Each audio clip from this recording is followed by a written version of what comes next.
have a perfectly good, undisturbed 5-foot circle. A lot of people don't think about that, and that's where the cost of a commercial renovation really gets high, is when we get into fire, light.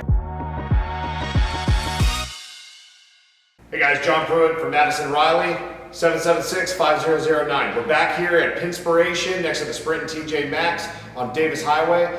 Last time we were showing you, we didn't have any framing. We just started the demolition. Well, now we've got some framing done. The plumbing's done. The trades are done, except for maybe some HVAC ductwork. We're going to show you what's going on, show you how the place comes together before we put sheetrock up and you see the final product. So, as you can see, this big giant wall, I said we had to move some walls. Well, I wasn't kidding. We had to move a big wall, and we took it completely out, and we just built this big guy. Now we put in a nice little architectural feature here, because this is going to be the VIP room. We're going to put a nice barn door to slide that's going to cover up this architectural detail. Then when you open it up, it'll be nice and curved. It'll look really good. So right in here, you'll be able to come in, and this will be just for a select group that rents out the room, so you don't have to be out with the common group. And that's about it for this area here. Ryan's checking over some plans, make sure we get all the details in on the framing. Let's go over here and check out the bar area.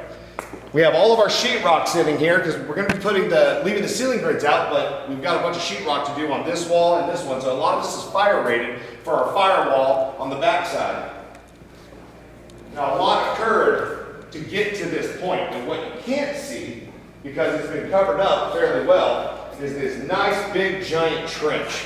And you can see how deep it was cut. It was cut about 3 inches deep and went all the way down to the dirt, and then we had to dig it out so we could lay our new plumbing, and it goes all the way down the building here. Now that's a big cost. If you've ever had a renovation and you want to do, let's say, a shower or a kitchen remodel in your home, or move a toilet, you notice that you have to jackhammer the concrete. That's really not practical for us just to buy a jackhammer, start smashing up concrete. So you can see that this is nice and clean, and it's about 2 feet wide, and it's going to go the 4 inches deep of the concrete.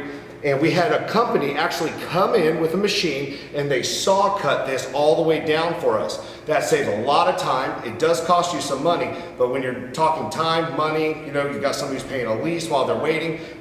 Sometimes it's about time when you're in commercial work. Residential, a lot of people want to save money. Commercial, we got to get in, we got to get out. People got to get open for business. So in here, you can't see it, but there's going to be some photos and some video we'll show later. There's a big grid of rebar going all the way down here and then coming back both ways, and you can kind of see these lines. Well, that was actually for the saw cut, but you can see these lines. We have rebar going into the existing slab about 3 inches, then it's epoxied in to hold it tight. So this concrete is just as strong as it was the day that they poured this all as one big slab.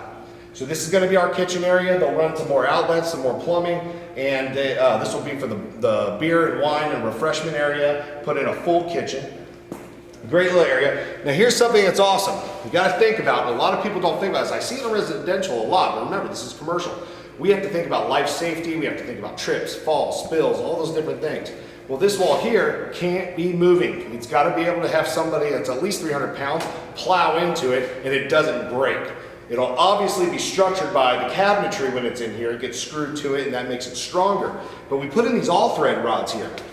So we drill it into the top, and then we obviously put it into the concrete, and then we couple it here. So this is actually going into the concrete, and then we couple this other rod here, and then we tighten it down. And as we tighten it down, you're compressing this top metal stud, which is actually a track, this top track to the bottom track, and that tightens it up so we can get that tightness for the non-movement, so if somebody does hit it, we don't have an issue with somebody getting hurt. Before we talked about the splatter room, and the back is where a lot of this work is going. Up front, a lot of open space for people to enjoy their time. But then we have to think about other areas such as ADA compliance basically just the areas where you got to do your business and get in the back and storage, and all those areas that people don't really think about where the real cost comes in. Whenever you're moving electrical, water, trades, let's say HVAC, we start removing ceiling. Well, when we remove the ceiling, we start removing the insulation power, and that makes us we need more energy. We have to be able to cool it. So that means we have to change the AC unit to a higher AC unit, a higher tonnage. So that all costs a lot of money.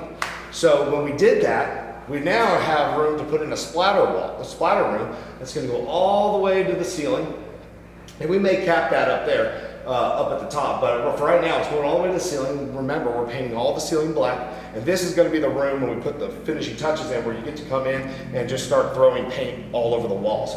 It's going to be a really fun area, especially kids love to come in and make a mess, because that's what kids do, we all know.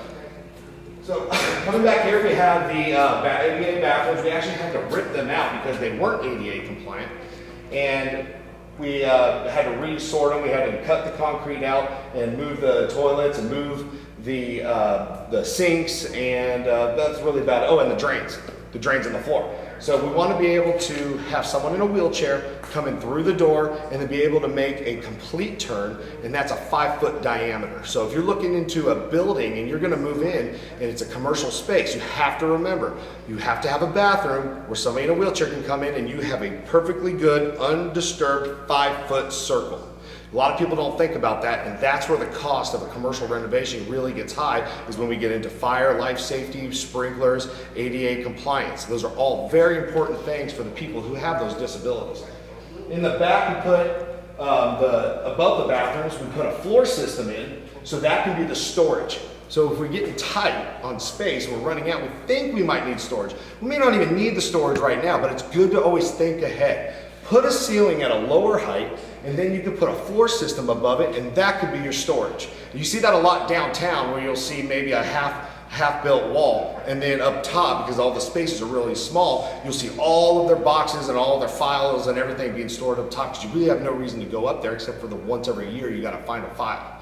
So guys, this is a great spot. Remember Pinspiration on Davis Highway next to the Sprint and TJ Maxx. Find us on the web at addisonriley.com, Facebook at Addison Riley LLC, 776-5009.